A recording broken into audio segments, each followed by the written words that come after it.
Good morning students. 10वीं वाले बच्चे, सिद्धि हिंदी विद्यालय के इस ऑनलाइन क्लासेस में आपका हार्दिक स्वागत है। अब बच्चों, सबसे पहले तो मैं एक बात बता दूं आपको कि जो लॉकडाउन में हमने जो व्याकरण पढ़ा, ठीक है, जो ध्यान से सुनिएगा, लॉकडाउन में हमने जो व्याकरण पढ़ा वो सिर्फ आपकी बेसिक जानकारी के लिए ही था। उसको आपको कॉपी में नहीं लिखना है। हम जो यहाँ पे मैं जो आपको अब यहाँ से व्याकरण की हमने जैसे समानार्थी शब्द, पर्यायवाची शब्द हमने व्याकरण में देखे।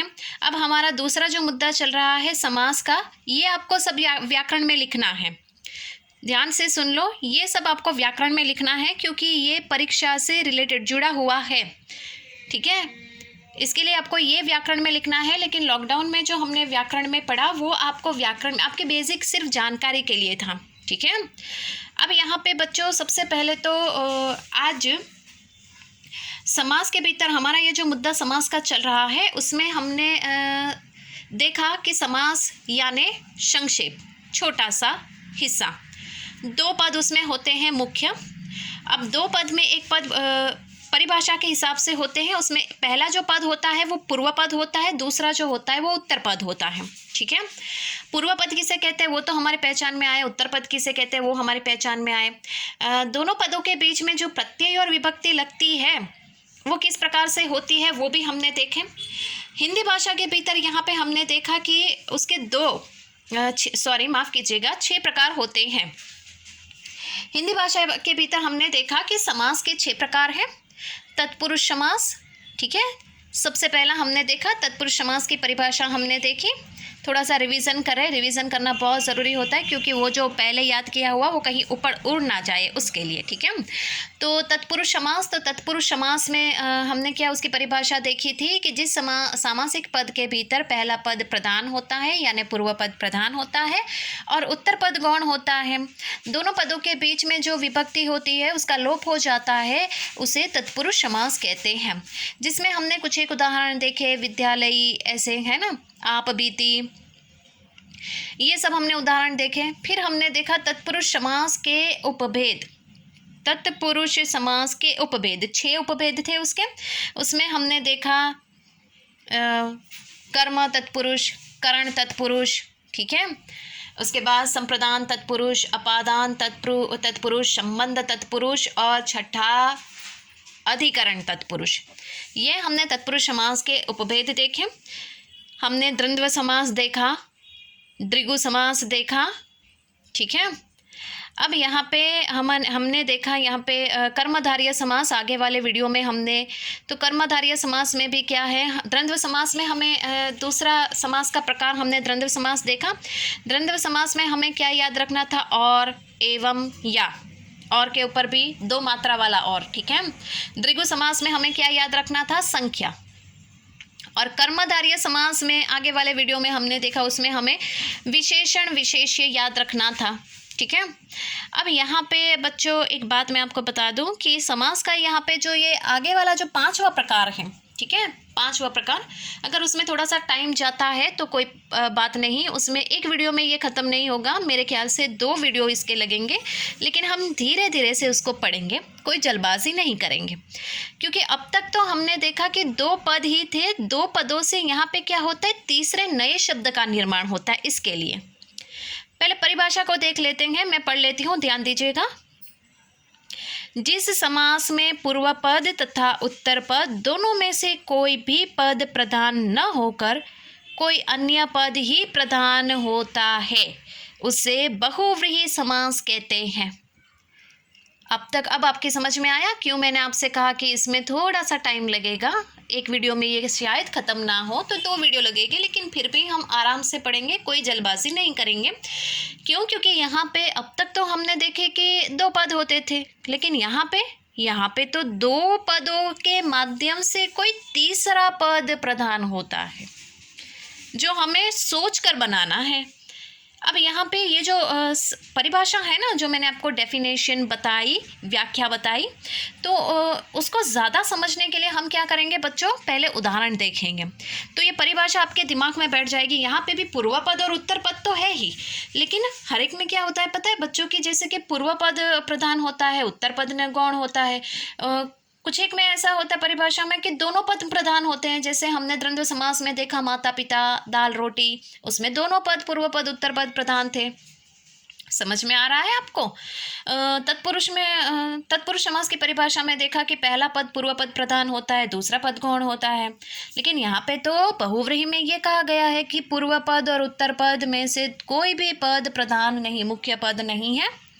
लेकिन इन दोनों पदों के माध्यम से कोई नया तीसरा प्रधान पद बनता है, यानी नया पद बनता है जो मुख्य पद होता है, उसको बहुव्रीहि समास कहते हैं। अब बच्चों यहाँ पे उसकी परिभाषा सबसे पहले हमने देखी, हम उस उदाहरण देखेंगे। करीबन मैंने इसके करीबन बहुत सारे उदाहरण बताए लिखे हैं यहाँ पे, धीरे धीरे उसको समझेंगे, ठीक है। अब यहाँ पे सबसे पहले मैंने समस्त पद लिखा है। समस्त पद यानी कि ये जो पद है ना लंबोदर, ये समस्त पद है, ठीक है। यहाँ पे मैंने लंबा प्लस उदर ऐसा लिखा है। लंबा क्या है? पूर्व पद। उदर क्या है? उत्तर पद। अब लंबोदर ये समस्त पद का बच्चों विग्रह करो। लंबा उदर है जिसका, उदर यानी पेट, लंबा, ये जो लंबोदर शब्द है ना बच्चों, उसका हमें विग्रह करना है। तो हमने किया लंबा उदर है जिसका। तो हमें सोचना है उदर यानी पेट, किसका पेट लंबा है, बड़ा है? तो गणेश जी का। बनाना यहाँ पे नया तीसरा पद, ये आपको परीक्षा में इस तरह से लिखना है। देखो मैंने यहाँ पे जो लिखा है ना, जैसे कि सबसे पहले तो शब्द आपको लिखना है परीक्षा में, उसके बाद इस तरह से पूर्व पद उत्तर पद लिखना है और फिर उसका विग्रह करना है, लंबा उदर है जिसका। तो फिर हमें सोचना है किसका उदर यानी पेट लंबा है, बड़ा है? गणेश जी का, अर्थात गणेश।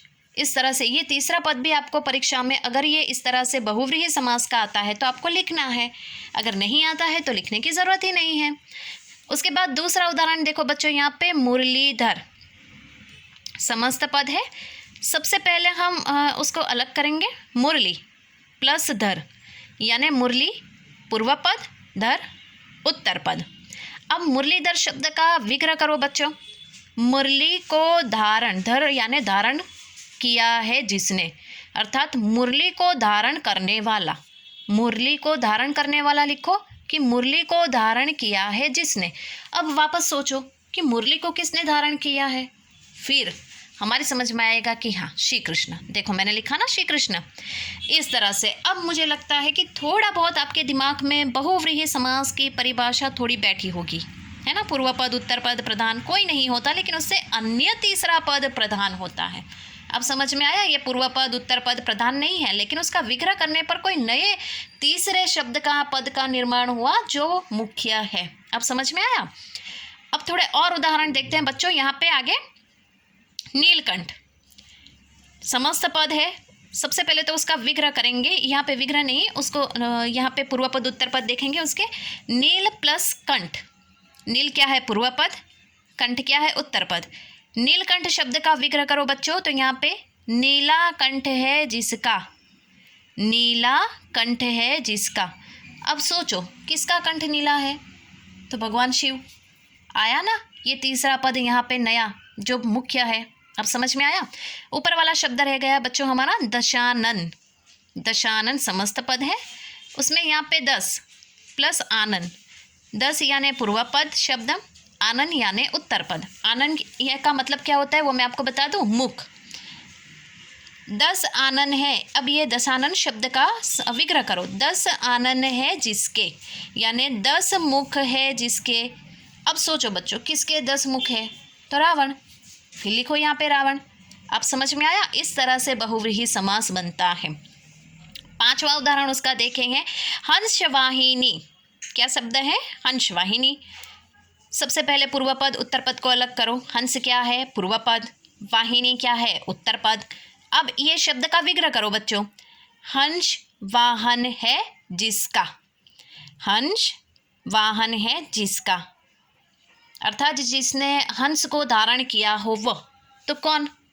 सोचो किसने भाई यहाँ पे हंस का वहन किया है? हंस जिसका वाहन है, ऐसा कौन है? फिर समझ में आएगा, सरस्वती।